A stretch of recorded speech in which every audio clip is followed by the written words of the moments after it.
It's never easy to win the NBA championship. Just ask Denver Nugget fans, for example. Starting as the Denver Rockets in 1967, in the now defunct American Basketball Association, the Nuggets never made the NBA Finals prior to last season, much less winning the whole enchilada. And then there are teams like the Phoenix Suns who have never won an NBA title. But as bad as the Suns have been during the postseason, other teams have been much worse. In fact, there are 5 teams who have never even reached the NBA Finals. But why is that the case? Bad luck, bad management, not enough time? Each of these franchises are to be analyzed to better figure out what went wrong, what's going wrong, and what may continue to go wrong, or right for that matter. Let's dig a little deeper why these 5 teams have never made it to the NBA Finals. Number 1 on our list, the Los Angeles Clippers.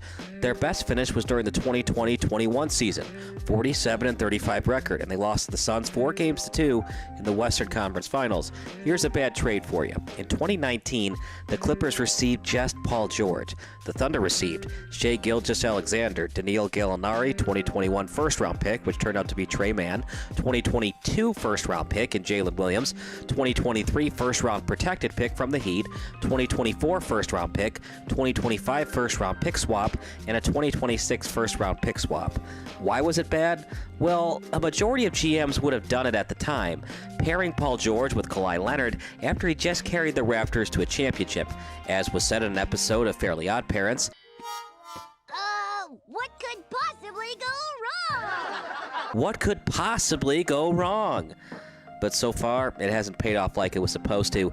A disappointing loss to the Nuggets in the 2019-2020 semifinals, a Kawhi-less conference finals appearance in 2020-21, no playoffs in 2022, and most likely not reaching the finals for another couple of years. When Leonard and George play together, the Clippers win about 72% of their games. The problem is, they simply don't play together due to constant injury problems. Most recently, George missed the entire 2023 postseason due to a right knee sprain, and Leonard missed most of the 2023 Western Conference quarterfinals. Simply put, Leonard and George have suffered numerous injuries and ailments throughout their time together. Call it the curse of the Clippers. As recently as January 13th, Paul George suffered a right hamstring injury, and in December, Leonard had already missed 6 games with a right ankle sprain. Entering February 6th, Leonard and George only played together in 25 games in 2022-23. And with Leonard's partially torn ACL during the 2020-21 season, it's safe to say the Clippers' curse is in full force. Consider this. As late as January 26, 2023, Leonard and George only played together in 4 straight games.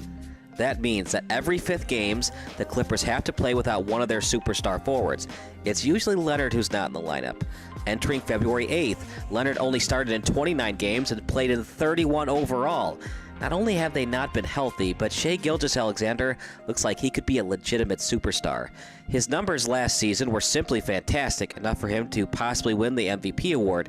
If the dominoes fall correctly and everyone is healthy come playoff time, then this trade could be salvageable.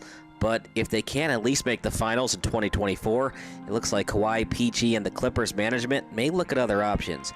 Even with Kawhi and PG-13 in the lineup, the Clippers star forwards went 0 for 11 from the field and 0 points during Game 7 of the 2020 Western Conference semifinals. Here's 3 bad draft picks for you during the history of Clippers basketball. In 2010, the Clippers selected Al-Farouq Aminu 8th overall. Career stats, 7.5 points per game, 6 total rebounds per game, and 1.2 assists. Notable picks following Aminu: Gordon Hayward 9th and Paul George 10th. Of course, they ended up with Paul George anyway. In 1996, Lorenzen Wright 7th overall. Career stats, 8 points, 6.4 rebounds, 0.8 assists.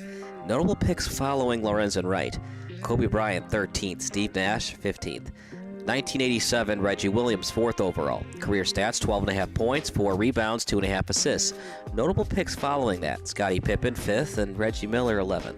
When you start with the Los Angeles Clippers, most of the NBA teams who have yet to make a finals appearance at least have the haven't been around long enough excuse. But not the Clippers. They were established as the Buffalo Braves in 1970, then relocating and rebranding as the San Diego Clippers in 1978, to ultimately landing in Los Angeles in 1984, where they have remained since. The Clippers are not only one of the biggest dumpster fire franchises in NBA history, but sports history in general. Here's a fun fact for you. They are the only franchise to relocate 3 times and have more losing seasons than winning in each of the 3 relocations.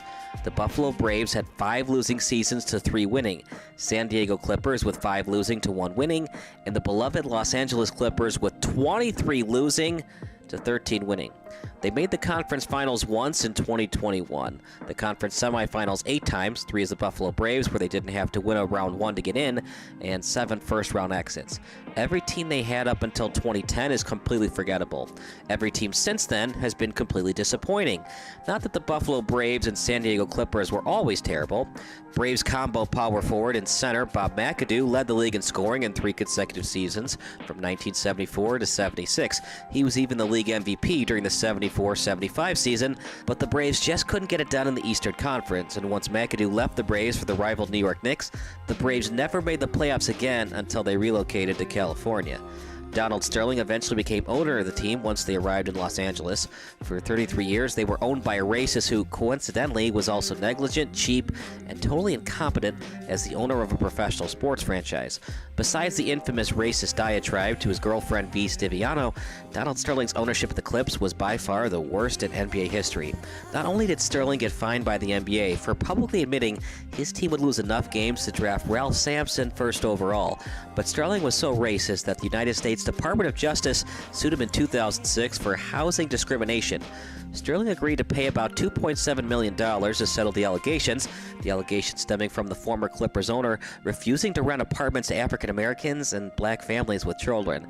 Simply put, it was a great idea to ban Sterling forever from the Clippers, but his incompetence as an owner drastically hurt LA's chances at reaching the finals. Here's another team for you, the Minnesota Timberwolves.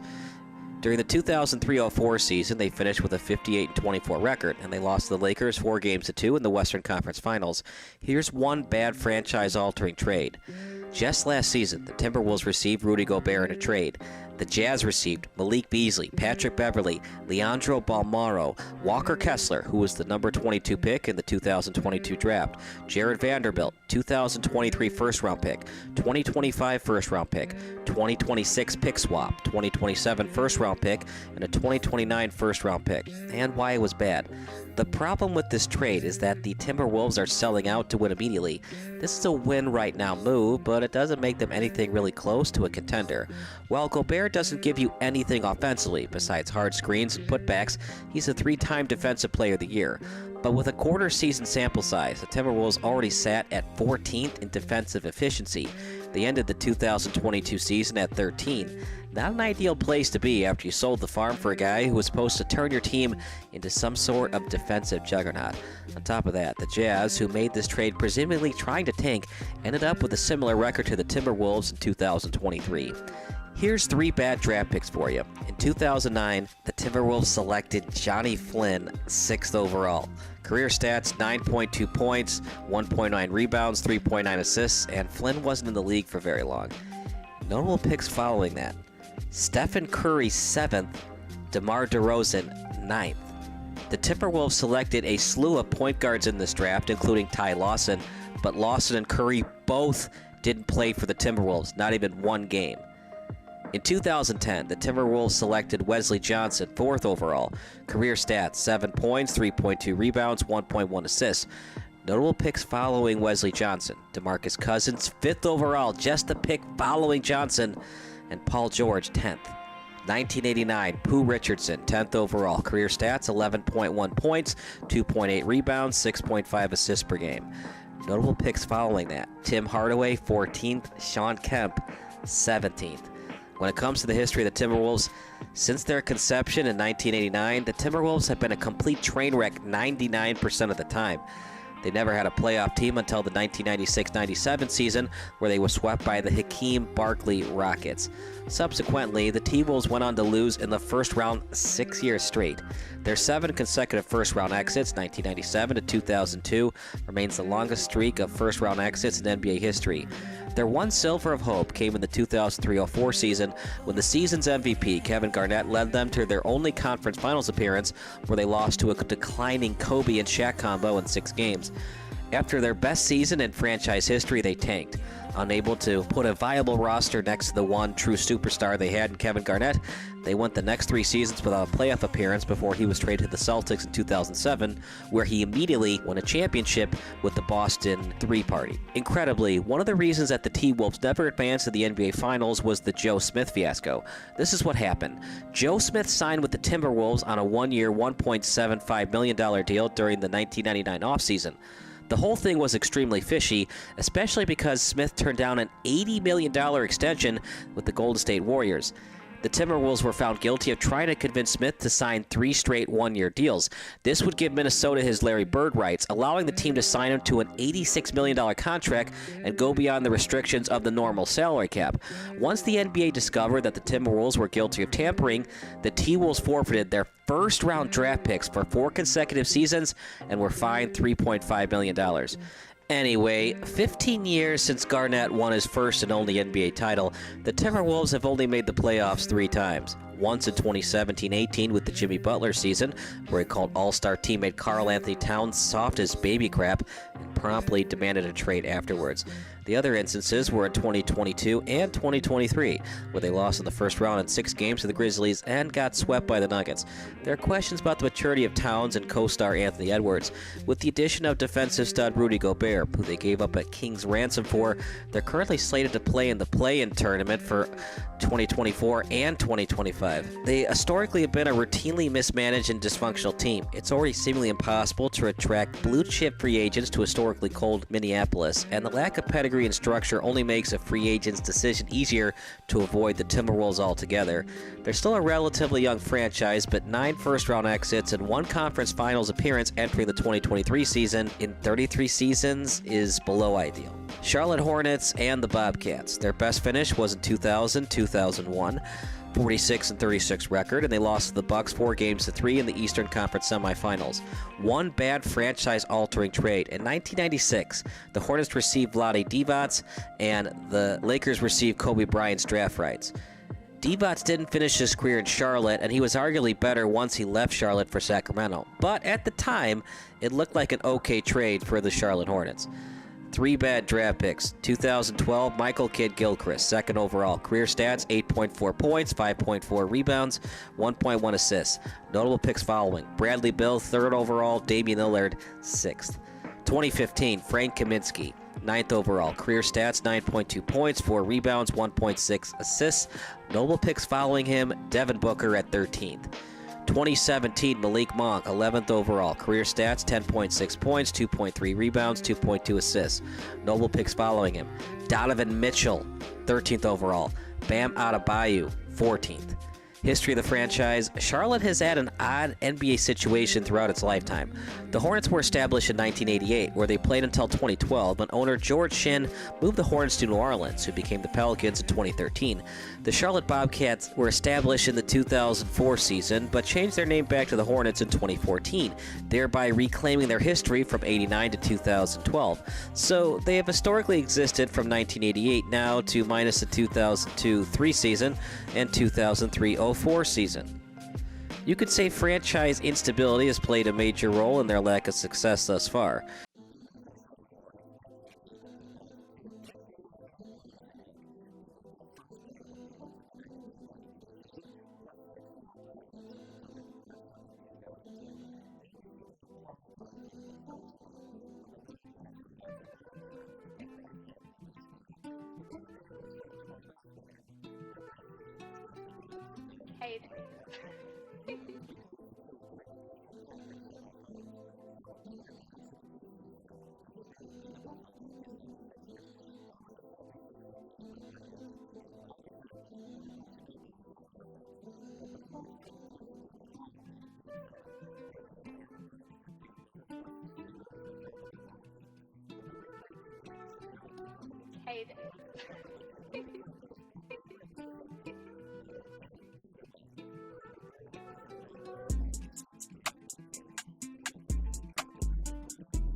Kwame Brown is gone. The City of Angels, Hollywood, just should be celebrated. Throw a parade already, whether you win a championship or not. This man was a bona fide scrub. He can't play.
played